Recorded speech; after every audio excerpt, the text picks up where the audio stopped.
Good morning, I'm Staff Sergeant Logan. I'm a fuels distribution supervisor here at Holloman POL. So currently the operators behind me are performing a monthly checkpoint on one of our R11s. This monthly check we do to proceed for functionality as well as operational capability of our units. They're about to get ready to roll the hoses, check for cracks and degradation, as well as check the single point poppet valve for any issues.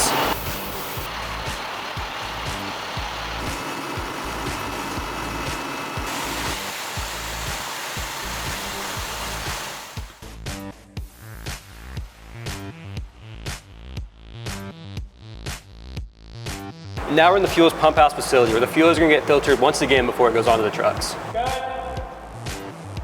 The fuels facility's operator is currently draining our filter separator, verifying there's no water or sediment that could potentially get into the fuel of the aircraft.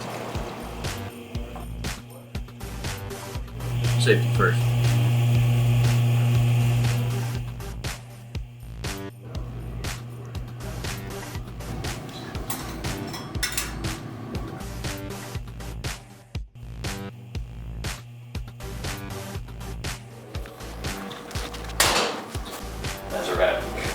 So now that we're done at our west facilities, we're going to go ahead and head back to the main side and catch some runs on the flight line. So being Holloman POL, here we support up to 50 takeoffs and landings of aircraft each and every day. We got airplanes.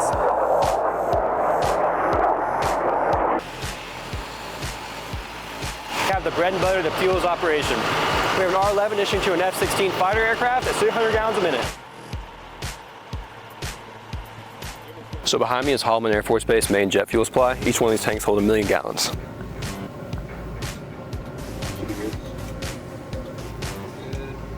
Dirty job.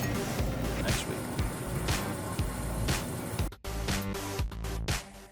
Behind me is Holloman Air Force Base, powered entirely by Holloman POL. From ground products to jet fuel, this base truly is powered on fuel.